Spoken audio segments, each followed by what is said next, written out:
या पक्षी देखा आपने? एक पक्षी होता, उसका नाम होता गौरैया। एक बड़ी सुंदर एक कथा मैंने कहीं पढ़ी थी कि गौरैया पक्षी समुद्र के तट पर एक वृक्ष पर उसका घोंसला था, वहां वो रहता था। और जो वृक्ष था वो एक मंदिर के परिसर में था, समुद्र के तट पर।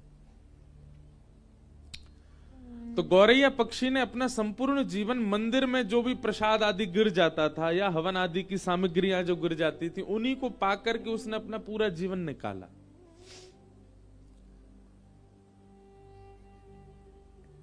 कुछ समय बाद उसके छोटे छोटे अंडे हुए घोंसले में। गौरैया पक्षी जाता मंदिर परिसर में, कहीं कोई यज्ञ हो रहा होता, किसी व्यक्ति के हाथ से प्रसाद गिर जाता या लोग बाग दाना डाल देते, तो मंदिर परिसर से इकट्ठा करके वो पाता था।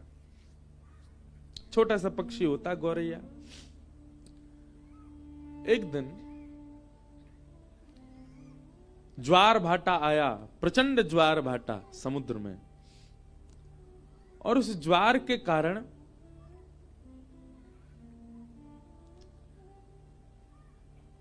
घोंसला जो वृक्ष के ऊपर था वहां तक लहरें आ गई समुद्र की, और वो घोंसला लेकर के समुद्र भीतर चला गया। गौरैया पक्षी जब लौट करके आई तो उसने देखा कि मेरा घोंसला तो चला गया। समुद्र के तट पर जाकर के समुद्र नारायण भगवान से हाथ जोड़ के प्रार्थना करने लगी। बोले, मुझे दिख रहा है मेरे बालक अभी तैर रहे हैं आपके ऊपर थोड़ी दूरी पर। मैंने कुछ बुरा नहीं किया, कुछ गलत नहीं किया, मेरे मन में किसी के प्रति दुर्भाव नहीं है। हे समुद्र नारायण भगवान, आप साक्षात भगवान के स्वरूप हो, मेरी प्रार्थना स्वीकार कीजिए, मेरे घोंसले वापस लौटा दीजिए। मेरे बालक निर्दोष हैं, अभी उन्होंने जन्म भी नहीं लिया। तो गौरैया पक्षी के उस भाव को सुन के, जिनके बालक डोल रहे ना बाहर, उनको खेलने तो दो, पर यूं के आओ ने थोड़ी शांति से रह जाए। कोई के बालक नहीं है। मैया तेने खा ठानी मन में, बालक अपने छोड़ दिए वन में। अब बेचारी मैया यूं कह रही होगी, मैं काय कोट के जाऊं, जगह तो बड़ी मुश्किल से मिली। तो गौरैया पक्षी जब समुद्र नारायण से प्रार्थना करने लगी और अपने भाव कहने लगी, तो वैसे तो समुद्र कभी प्रकट होते नहीं, पर आज प्रकट हो गए। और प्रकट होकर के समुद्र नारायण बोले हंसते हुए, गौरैया पक्षी, तुम मुझसे प्रार्थना तो ऐसे कर रही हो जैसे तुम्हारा कोई अस्तित्व है दुनिया में। तो गौरैया बोली, मतलब? बोले, जितने जीव पृथ्वी पर रहते हैं ना, उससे कई लाख गुना ज्यादा जीव मेरे अंदर रहते हैं। इस प्रचंड ब्रह्मांड में कोई तुम्हारी आवाज सुन भी रहा है? तुम्हारा कोई अस्तित्व है जो तुम प्रार्थना कर रही हो मुझसे? तो गौरैया पक्षी बोली, कहीं ना कहीं मेरे प्राण हैं और मैं जीवित हूं, इसका मतलब मेरा अस्तित्व है, मैं कह सकती हूं आपसे। समुद्र नारायण जोर से हंसने लगे। बोले, राम जी प्रचंड सेना लेकर के आए थे, खूब प्रार्थना करी, तब भी मैंने मार्ग नहीं दिया। गौरैया बोली, तो अंत तो गत्वा क्या किया ये भी पूरी दुनिया को पता है, सेतु बना दिया आपके ऊपर। समुद्र बोले, सीधी बात है, मैं घोंसले वापस नहीं लौटाऊंगा, मेरा कोई स्तर है। मैं साक्षात ऐसे कोई चलता फिरता व्यक्ति नहीं, किसी की भी बात सुन करके उसकी मनवांछित इच्छा पूरी करूंगा। मैं प्रचंड समुद्र हूं, इस पृथ्वी पर सबसे बड़ा राज्य मेरा है, और एक छोटे से पक्षी की बात सुन के उसका घोंसला लौटाऊंगा मैं? गौरैया पक्षी बोली, आपको वैसे तो लौटा देना चाहिए, पर फिर भी आप जिद करेंगे तो फिर मैं भी जिद पे आ जाऊंगी। तो समुद्र नारायण और ऐसे, तुम जिद करके क्या करोगी? बोले, मैं आपको सुखा दूंगी। समुद्र नारायण खूब हंसे। बोले, अच्छा है, अपने अहम में ही रहो तुम जीवन भर। छोटी सी पक्षी, दिखती भी नहीं हो तुम, एक लहर में भीतर ले जाऊंगा और मुझसे कह रही हो मुझे सिखाओगी? गौरैया बोली हाँ मैं सिखा दूंगी। कैसे सिखाओगी? तो गौरैया पक्षी जावे, छोटी सी वो छोटा सा वो पक्षी, इतनी सी उसकी चोंच, फिर वहां खला के फिर लौट के आ जाए। समुद्र नारायण हंसने लगे, बोले लगे रहो, बहुत बढ़िया, ऐसे जीवन निकल जाए तुम्हारा। बोले जितना तुम अपनी चोंच में भर रही हो ना, उससे करोड़ टन ज्यादा जल हर प्रतिक्षण मेरे अंदर आ रहा है नदियों का। कोई फायदा नहीं है, कोई अस्तित्व नहीं है इसका। गौरैया बोली चाहे कुछ ना हो पर मैं तुमको सुखा के मानूंगी। समुद्र नारायण बोले लगे रहो, हम जाते हैं। समुद्र प्रस्थान कर गए और गौरैया लगी अपनी चोंच में भरे जल, फिर दूर जाके फिर खलावे, फिर लौट के आवे, फिर भरे जल, फिर दूर जाके खला के फिर आवे। उस पक्षी को देख करके गौरैया पक्षी जो समाज था ना, सब में चर्चा होने लगी और सब आपस में सोचने लगे हमारी प्रजाति की छोटी सी पक्षी, इसने कितना बड़ा बेड़ा उठाया समुद्र को सुखाने का, जो कि असंभव है, पर अपने हक के लिए लड़ रही है। हमें इसका साथ देना चाहिए। 2-3 दिन बाद देखते देखते 1 से 2, 2 से 200, 200 से 2 लाख, 2 लाख से 2 करोड़ गौरैया पक्षी हो गए। वहां विश्व भर के जितने पक्षी थे सब आ गए, सब अपनी चोंच में समुद्र का जल भरें और जाकर के खिला दें। समुद्र और हंसने लगे, बोले वाह, कर लो आप लोग अपना प्रयास।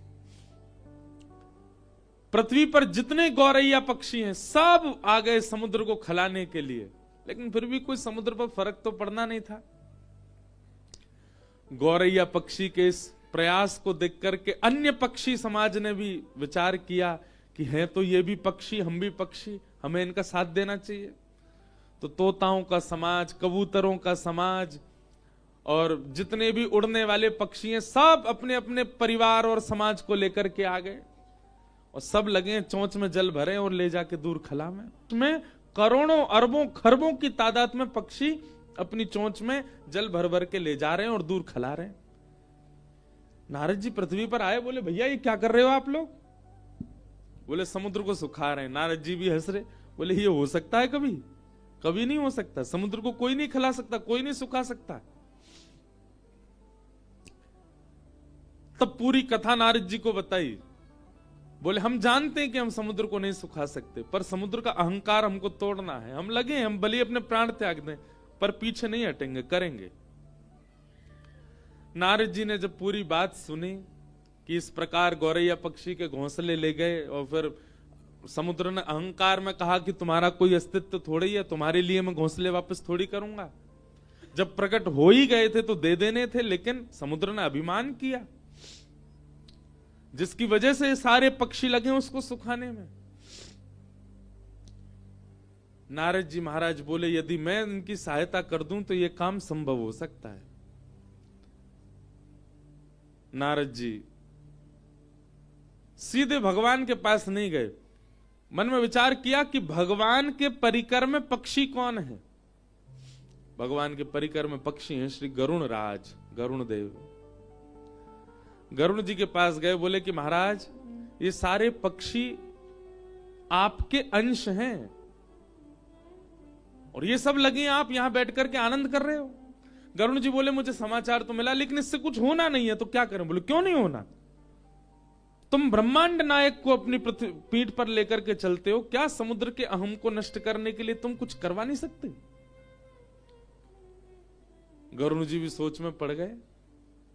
रात्रि में ठाकुर जी के पास गए, भगवान श्रीमन नारायण पौड़े थे और गरुण जी ने जाकर के बताया इस प्रकार पक्षी समाज लगा है समुद्र को सुखाने।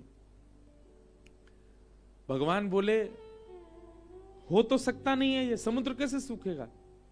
बोले ठाकुर जी आप जो चाह जाएं वो सब हो जाएगा। हम ये नहीं चाहते कि समुद्र सूखे, पर समुद्र का अहम नष्ट होना चाहिए। एक गौरैया पक्षी को उसने कैसे कह दिया कि तुम्हारा कोई अस्तित्व नहीं है? गरुण जी की बात सुनकर के ठाकुर जी भी बोले तो फिर क्या करना चाहिए बताओ? बोले नाथ आप यदि विचार मन बना लें केवल कि पक्षियों का मुझे संग करना है, अपने आप सब काम हो जाएगा। ठाकुर जी ने तुरंत अपने सुदर्शन जी को आज्ञा की, जाइए और 12 सूर्य के समान प्रकाशित होकर के समुद्र को तपाना प्रारंभ। एक सूर्य की तपन से समुद्र उड़ करके बादल बन जाता है। कहीं आकाश में 12 सूर्य 12 सूर्य प्रकट हो गए तो समुद्र को सूखने में देर नहीं लगेगी। सुदर्शन चक्र जी ने भगवान के हस्त कमल से प्रस्थान करके और इतनी द्रुत गति से अपने चक्र को घुमाया कि 12 सूर्यों के समान तेज प्रकट हो गया, और घूमने के कारण उनसे निकलने वाला जो हवा का वेग था वो इतना तीव्र था कि वो पृथ्वी को भी उछाल सकते थे। आकाश में आकर के जैसे ही सुदर्शन जी ने अपने वेग को करना प्रारंभ किया और 12 सूर्यों के समान तेज प्रकट हुआ, जो समुद्र 100 वर्षों में उड़ करके कुछ बादल बना पाता था वो क्षण भर में उड़ने लगा। और देखते ही देखते किनारे खाली होने लगे, समुद्र का जल सींचने लगा, इकट्ठा होने लगा, जीव जंतु मरने लगे, समुद्र इकट्ठा होकर के एक स्थान पर नष्ट होने लगा, पृथ्वी क्षेत्र बढ़ने लगा, समुद्र का क्षेत्र घटने लग गया। समुद्र ने जब ये स्थिति देखी स्वयं की, प्रकट हो गए, प्रकट होकर के त्राहिमाम त्राहिमाम कहकर के नारायण का स्मरण किया। भगवान ने प्रकट होकर के समुद्र नारायण से कहा, अहम शून्य हो जाइए। पृथ्वी पर जिसका स्वरूप बड़ा है उसका अस्तित्व होता है, ऐसा नहीं है। इस पृथ्वी पर यदि चींटी जीवित है तो उसका भी अस्तित्व है, उसकी रक्षा भी मैं कर रहा हूं। आप उसके प्रति भी ये भाव नहीं रख सकते कि उसका कोई अस्तित्व नहीं है। एक चींटी रहती है, वह भी बालकों को जन्म देती है, ठाकुर जी कहते हैं वहां भी मेरी दृष्टि जाती है, उसको भी मैं देखता हूं। इसलिए समुद्रदेव, आप अपने विकसित रूप का अभिमान मत कीजिए। गौरैया पक्षी भले ही रूप में छोटी हो, पर उसकी निष्ठा और उसका कर्तव्य इतना श्रेष्ठ है कि वो आपको सुखाने के लिए तत्पर है, और उसकी निष्ठा कर्तव्य से प्रसन्न होकर के मैं भी उसका संग दे रहा हूं। समुद्र नारायण क्षमा मांगने लगे, बोले क्षमा कर दीजिए, मैं आज के बाद आपसे निवेदन करता हूं कि मैं कभी भी इस प्रकार के अहम में नहीं रहूंगा। कोई भी कैसी भी वस्तु समुद्र के भीतर आवे, मैं सबको किनारे कर दूंगा, किसी को भी स्वीकार नहीं करूंगा।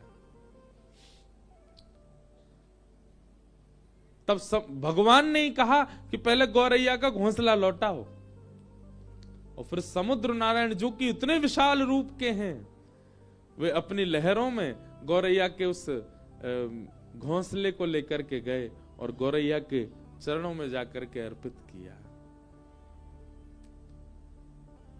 सब पक्षियों के नेत्र सजल हो गए। ठाकुर जी सबकी सुनते हैं, सबकी मानते हैं, सबका भाव रखते हैं। बोलो भक्तवत्सल भगवान की। तो जिसके रक्षक स्वयं सुदर्शन चक्रधारी हैं, उसको कोई मार सकता? कोई कितना भी बलशाली क्यों ना आ जाए, वो कुछ नहीं कर पाएगा।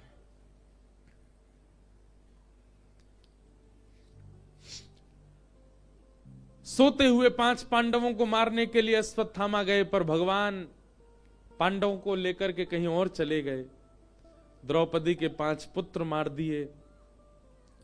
अश्वत्थामा पकड़ा गया, और अश्वत्थामा को मारने के लिए अर्जुन ने जब सबके सामने प्रस्तुत किया, तो द्रौपदी ने अश्वत्थामा को मुक्त करने के लिए आज्ञा की, निवेदन किया। भगवान ने द्रौपदी के इस दया भाव को देखकर के द्रौपदी को नाम दिया कृष्णा। अश्वत्थामा ने अपनी मृत्यु का बदला लेने के लिए, अपने ऊपर हुए अपमान का बदला लेने के लिए